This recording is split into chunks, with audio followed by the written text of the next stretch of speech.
కుంభరాశి వారికి చూసుకున్నట్లయితే ఈ రెండవ భావంలో శని రవితో కలిసి ఉంటూ కుజుడు కూడా అక్కడ మనకి ఏప్రిల్ 2వ తేదీ నుంచి అతను ప్రవేశం జరుగుతుంది మీన రాశిలోకి.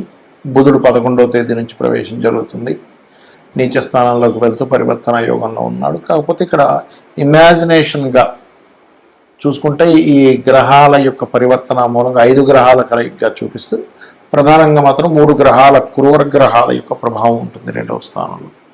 దీనివల్ల మీకు కలిగేటువంటి మంచి ఫలితాలు ఏమిటి, జాగ్రత్తలు ఏమిటి, మరియు దేశకాల పరిస్థితుల్లో జరిగే పరిణామాలు ఏమిటి అనేటువంటి అంశాలు చెప్తుంది నేనైనప్పటికీ చెప్పిస్తుంది సాక్షాత్ లలితా అమ్మవారిగా భావిస్తూ ఆ లలితాంబిక అమ్మవారి యొక్క అనుగ్రహం మీకు పరిపూర్ణంగా కలగాలని మనస్ఫూర్తిగా కోరుకుంటూ, ధనభావంలో కుంభం వారికి ప్రస్తుతం ఏళ్ళనాటి శని నడుస్తుంది. అయితే శని ప్రభావం తగ్గిపోద్దండి. క్రూర గ్రహాలు ఇంకో గ్రహం దానికి వ్యతిరేకంగా ఉండేటువంటి తత్వం కలిగినటువంటి గ్రహం ఎప్పుడైనా సరే శని గ్రహం దగ్గరికి వచ్చినప్పుడు దాని ప్రభావం తగ్గుతుంది. ఎలా అంటే చలి బాగా ఉందండి, మంట వేసుకున్నాము, వేడి వచ్చేస్తుంది కాక కళ.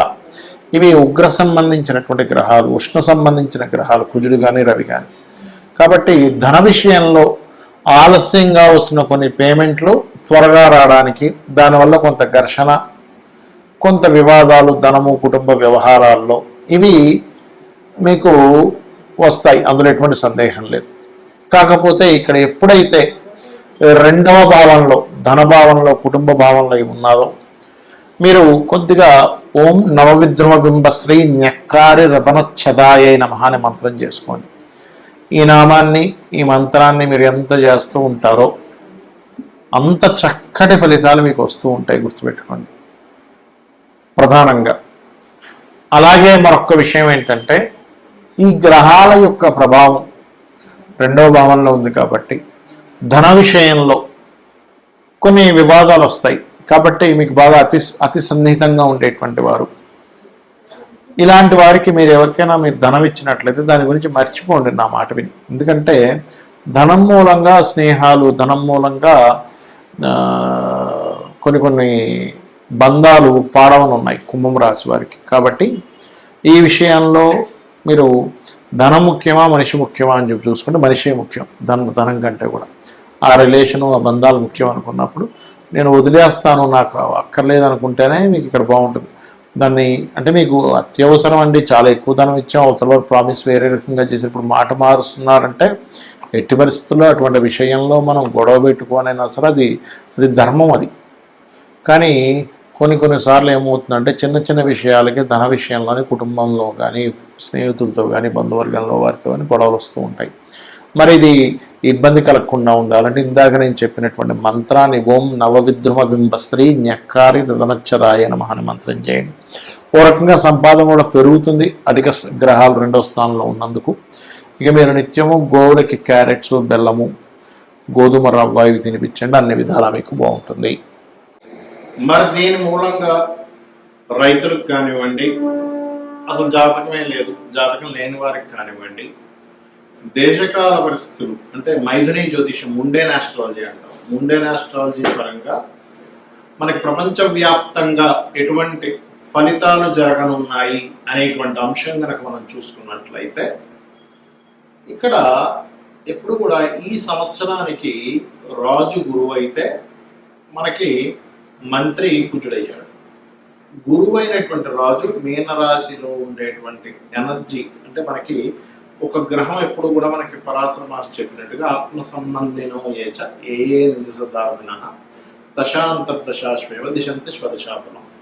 దశాఫలితాలు ఇచ్చేటప్పుడు కానీ లేకపోతే ఒక గ్రహం తన యొక్క ఫలితాలు ఇచ్చేటప్పుడు కానీ తన రాశుల్లో ఏ గ్రహం ఉంది, తనతో పాటు ఏ గ్రహం కలిసింది, తనని ఏ గ్రహాలు చూడబడుతున్నాయి, ఇవన్నీ మనం తీసుకుంటాం. కాబట్టి ఇక్కడ దిస్వభావ రాశుల్లో ఉండేటువంటి గురువు మరొక దిస్వభావ రాశుల్లో ఉండేటువంటి 3 గ్రహాల యొక్క ప్రభావాన్ని పొందుతున్నాడు. కాబట్టి రైతుల విషయం కనుక చూసుకున్నట్లయితే ముఖ్యంగా మామిడి పళ్ళు, అరటి పళ్ళు అమ్మేటువంటి ఎగుమతి అప్పుడు మనకి ఎగుమతి చేసేటువంటి ఉంటాయి. ఇటువంటివి ఈ పంటలు పండించేటువంటి రైతులు కాస్త ముందుగానే వర్షాలు పడబోతున్నాయి, అనవసరంగా పండు ఏదైనా మనకి దెబ్బతింటుంది. ఇప్పుడు ఏంటంటే వడగళ్ళ వానలు, విపరీతమైన వర్షాలు, లేకపోతే విపరీతమైన గాలులు. ఎండాకాలంలో విపరీతమైన వర్షాలు పడతాయి, చూడండి, గుర్తుపెట్టుకోండి. ఎప్పటి నుంచి అంటే మే 1-2 తేదీ నుంచి కుజుడు మారుతున్నాడు కాబట్టి దానికంటే ముందు నుంచి ఒక వారం ముందు నుంచి దాని ప్రభావం ఉంటుంది. మార్చి 26 నుంచే ఉంటుంది. కాకపోతే అక్కడి నుంచి ఇంకా పెరుగుతుంది అన్నమాట, పెరగడం అనేటువంటి జరుగుతుంది. మరి ఈ పసుపు అంటే పచ్చగా ఉండేటువంటివి ఏవైతే ఉంటాయో అందులో అరటి పళ్ళు ఉంటాయి, మామిడి పళ్ళు ఉంటాయి, ఇంకేవైతే పండ్లు ఉంటాయో వాటి మీద దాని ప్రభావం ఉంటుంది చెప్పాలంటే. మరి ఈ యుద్ధ సంబంధించినటువంటి విషయంలో అంటే ఖచ్చితంగా మీరు చూడొచ్చు, ఒక వారం ముందు నుంచి అంటే మే 2 నుంచి కుజుడు మారుతున్నాడు అంటే దాదాపుగా మార్చి 26వ తేదీ నుంచే ఈ యుద్ధ సంబంధించినటువంటి విషయంలో తీవ్రత బాగా పెరుగుతుంది. ఇవన్నీ అసలు మనం ఎందుకు చెప్పుకుంటున్నాం, ఎక్కడో జరిగే యుద్ధం గురించి మనకి ఎందుకు అంటే, ఎక్కడో యుద్ధం జరుగుతూ ఉందంటే ప్రతి దేశంలో ప్రతి ఒక్కరికి ఏదో రూపంలో వాళ్ళకి దాని యొక్క ప్రభావం పడుతూ ఉంటుంది. అంటే ఏమిటి, ఇప్పుడు మనకి వంట చమురు ఏవైతే గ్యాస్ ఉందో దాని మీద ప్రభావం, పెట్రోల్ డీజిల్స్ మీద ప్రభావం, లేకపోతే ఆయా దేశాల్లో కొంతమంది మన భారతీయులు ఉంటారు. ఆ భారతీయులు అక్కడ ఉంటే ఒకవేళ కొంచెం సరిహద్దు ప్రాంతాల్లో ఉంటే కొంచెం లోపలిగా వెళ్ళి ఉండడం. ఇక్కడ ఏంటంటే యుద్ధం ఎప్పుడూ కూడా పెరగకూడదు, మనందరం అదే కోరుకోవాలి. కానీ గ్రహస్థితులు ఏం చెప్తున్నాయి మనకి, పోయిన సంవత్సరం లాగే ఈ సంవత్సరం కూడా గురువు 3 రాసులు మారుతున్నాడు. పోయిన సంవత్సరం చూడండి, మనకి పరాభవనామ సంవత్సరానికి ముందు మనకి ఏదైతే సంవత్సరం ఉందో విశ్వవసునామ సంవత్సరంలో కూడా మనకి గురువు వృషభ రాశిలో ఉండేటువంటి గురువు మిథునం నుంచి కర్కాటకంలోకి వెళ్ళాడు. అందుకే చూడండి, పరాభవం రాకముందే యుద్ధాలు ప్రారంభమయ్యాయి. దానికి సంబంధించినటువంటి చాలా చాలా చాలా ఇబ్బందులు చూసాం మనం. మరలా పరాభవనామ సంవత్సరంలో కూడా 3 రాసులు మారుతున్నాడు గురువు. అంటే కర్కాటకంలోకి వచ్చేసిన గురువు మిథునంలోకి వెళ్ళిపోయాడు. మిథునం నుంచి మరలా 3 రాసులు అంటే మిథునము, కర్కాటకము, సింహం, ఇలా 3 రాసులు మారడము, 3 సార్లు పంచగ్రహ కూటమి కలయిక, ఇవన్నీ ఏం చెప్తున్నాయి, ఇజ్రాయెల్లో ఇప్పుడు ఉండేటువంటి విపరీతమైన కాకుల యొక్క దాడి, ఇవన్నీ ఏం చెప్తున్నాయంటే ఇస్లాం కంట్రీస్ ఏవైతే ఉంటాయో అక్కడ ఉండేటువంటి దేశాలకి చాలా చాలా చాలా యుద్ధము యొక్క సంబంధించినటువంటి విషయం చాలా తీవ్ర స్థాయికి వెళ్ళనుంది.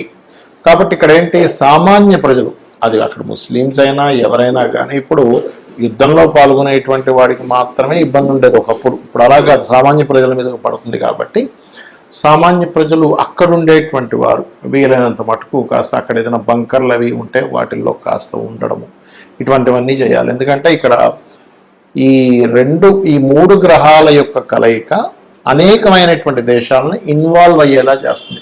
అంటే వారు కూడా మేము కూడా యుద్ధంలోకి వస్తామనేటువంటి ప్రభావాన్ని పెంచుతూ ఉంటుంది.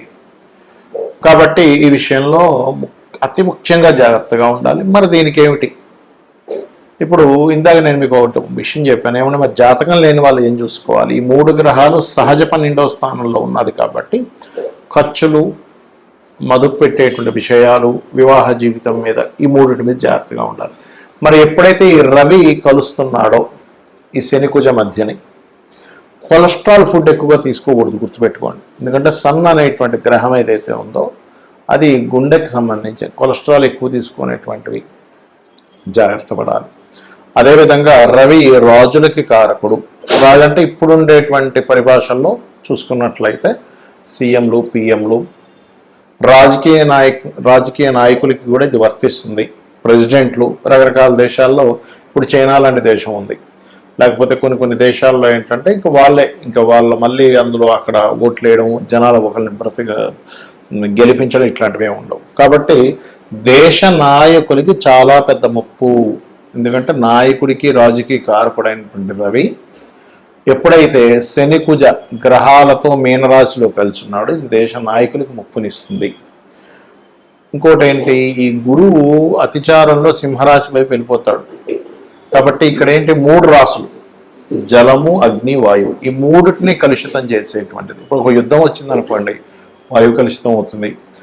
నావీ సంబంధంలో యుద్ధాలు వచ్చాయి, జలం కలుషితాలు అవుతాయి, జల సంబంధించినటువంటి ప్రళయాలు వస్తాయి, టోర్నడోలు, అదేవిధంగా అగ్ని సంబంధించినవి. అందుకని ఏంటంటే మీ యొక్క ఇష్టదైవం ఎవరైనా సరే, మీ ఇష్టదైవం ఎవరైతే ఉంటారో వారిని మనస్ఫూర్తిగా ఆ యొక్క పరమాత్మ మిమ్మల్ని ఎటువంటి ఇబ్బంది కలగనివ్వకుండా ఆయన పూర్తిగా కాపాడుతాడనేటువంటి విశ్వాసంతో మీరు మీ నిత్య దేవత ఆరాధన చేయండి. ఇందాక నేను చెప్పినటువంటి పరిహారాలు చేయండి. ఇక్కడ ప్రపంచం ఏ దేశాలు వాళ్ళ యొక్క ఈగోలతో వాళ్ళు అనుకునేటువంటి దీంతో గొడవలు పడుతున్నప్పటికీ సామాన్య ప్రజలకి ఏమీ కలగకూడదు అనేటువంటి సదుద్దేశంతో ఈ యొక్క విషయం చెప్తున్నాను నేను మీకు. శ్రీమాత్రే నమః.